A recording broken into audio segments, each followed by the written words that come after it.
আসসালামু আলাইকুম। আজকে আপনাদেরকে দেখাবো এফএমডি বা খুরা রোগ থেকে রক্ষা পেতে আমরা কোন কোম্পানির ভ্যাকসিন ব্যবহার করলাম, কিভাবে সংগ্রহ করলাম এবং প্রয়োগবিধি সম্পর্কেই আজকের ভিডিও।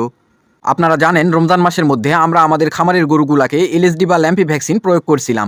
একটা ভ্যাকসিন করার পর পরবর্তী ভ্যাকসিন করার মধ্যে 21 দিনের গ্যাপ রাখতে হবে। তাই এলএসডি ভ্যাকসিন করার 21 দিন পরে আমরা এফএমডি ভ্যাকসিন আজকে প্রয়োগ করলাম। যেহেতু আমাদের এই এফএমডি ভ্যাকসিনটা চামড়ার নিচে প্রয়োগ করতে হবে, সেক্ষেত্রে আমাদের নিডিলের যে ক্যাপটা থাকে ওই ক্যাপটা কেটে অর্ধেক করে নিচ্ছিলাম ফোড়ার সুবিধা অর্থে। তো প্রথমে আমরা আমাদের যে গাভীগুলার অ্যালার্জিজনিত সমস্যা আছে ওই গাভীগুলাকে অ্যান্টিহিস্টামিন অর্থাৎ ফেনাডিল 10 ml করে মাংসে প্রয়োগ করছিলাম। ভিডিওর শুরুতে যে কালো গরুটা দেখতে পাচ্ছেন, আপনারা হয়তো আগেও দেখছেন এই গরুর অ্যালার্জির সমস্যা আছে, তাই ভ্যাকসিন দেওয়ার পূর্বে অ্যান্টিহিস্টামিন ফেনাডিল 10 ml মাংসে প্রয়োগ করি যাতে অ্যালার্জির সমস্যা না হয়। এখন প্রশ্ন হচ্ছে, এফএমডি বা খুরা ভ্যাকসিন করা এতটা জরুরি কেন? এফএমডি এর পূর্ণ রূপ হচ্ছে foot and mouth disease. FMD মূলত ভাইরাসজনিত রোগ, যার কারণে খামারের একটি গরু আক্রান্ত হলে অন্য গরুগুলা খুব সহজেই খুব দ্রুতই এই রোগে আক্রান্ত হয়।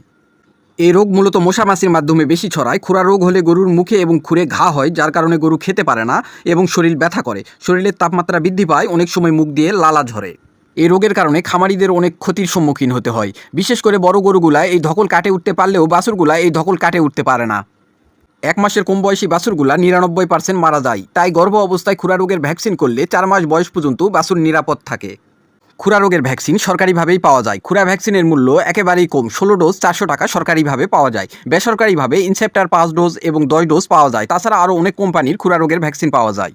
ব্যাপারটা হচ্ছে, সামান্য কিছু খরচ বাঁচাতে গিয়ে আমরা নিজেদের অনেক বেশি ক্ষতি করে ফেলি। একবার ভেবে দেখুন তো, যখন একটা রোগে পশু আক্রান্ত হয় তখন কি পরিমাণ চিন্তা এবং কষ্ট করতে হয়। সামান্য 25 থেকে 30 টাকা বাঁচাতে গিয়ে চিকিৎসা বাবদ 1500 থেকে 2000 টাকাও খরচ করে ফেলি। তাছাড়া পশুগুলাকেও অনেক কষ্ট দিয়ে ফেলি। তাই আমরা যখন খামারি, অবশ্যই এই কথাটা মাথায় রাখা উচিত যে প্রতিষেধকের থেকে প্রতিরোধী উত্তম। তো আগেরবার আমরা খুরা ভ্যাক ব্যবহার করছিলাম, তো এবারে সরকারিটা ব্যবহার করতেছি। আরেকটা কথা মাথায় রাখবেন, অবশ্যই ভ্যাকসিন 2 থেকে 8 ডিগ্রি সেলসিয়াস তাপমাত্রায় সংরক্ষণ করবেন। যেখান থেকে ভ্যাকসিন নিব ওইখান থেকে অবশ্যই হটপটের মধ্যে বরফ দিয়ে ভ্যাকসিন নিয়ে আসতে হবে। তো আজকে আমরা যেহেতু সরকারি ভ্যাকসিনটা প্রয়োগ করতেছি, তো সরকারি এই ভ্যাকসিন 4 থেকে 6 মাসের ঊর্ধ্বে সকল গরুকে প্রয়োগ করা যাবে, অসুস্থ গরু বাদে। 4 থেকে 6 মাসের গরুকে কেন করা যাবে, এর কম বয়সের গুলাকে কেন করা যাবে না, এমন প্রশ্ন অনেকেই করে। মূলত গর্ভ অবস্থায় কোনো গাভীকে ভ্যাকসিন প্রয়োগ করা থাকলে সেই বাছুরকে আর 4 থেকে 6 মাসের মধ্যে ভ্যাকসিন করতে হবে না। এই ভ্যাকসিন গর্ভ অবস্থায় নিরাপদ। এখন আরও প্রশ্ন আসতে পারে, যেই বাছুরের গর্ভ অবস্থায় করা নেই তাদের ক্ষেত্রে কি করা যাবে? সেই বাছুরগুলার ক্ষেত্রে 1 মাসের বেশি বয়সের বাছুরগুলাকে করা যেতে পারে, কিছুটা হলেও উপকারে আসবে। এখন প্রশ্ন আসতে পারে, এই ভ্যাকসিন কোথায় দিব, কিভাবে দিব, কি পরিমাণ দিব? খুরা ভ্যাকসিন সরকারিটা বড় গরুর ক্ষেত্রে 6 মিলি করে ঘাড়ের চামড়ার নিচে দিতে হবে, বাছুরের ক্ষেত্রে 3 মিলি করে ঘাড়ের চামড়ার নিচে দিতে হবে, ছাগলের ক্ষেত্রে 2 মিলি করে চামড়ার নিচে দিতে হবে। ভ্যাকসিন প্রয়োগের সময় অবশ্যই খেয়াল রাখতে হবে যেন কোনোভাবে মাংসে না যায়। এই ঝুঁকি এড়াতে আমাদের মতো সিরিজের ক্যাপ অর্ধেক কেটে নিতে পারেন, যাতে নড়াচড়া করলে মাংসে না যায়। যেই স্থানে ভ্যাকসিন প্রয়োগ করা হবে সেই স্থানটি ভালোভাবে ম্যাসেজ করে দিতে হবে, যেন ভ্যাকসিনটি ছড়িয়ে যায়, এক স্থানে যেন জমা হয়ে না থাকে।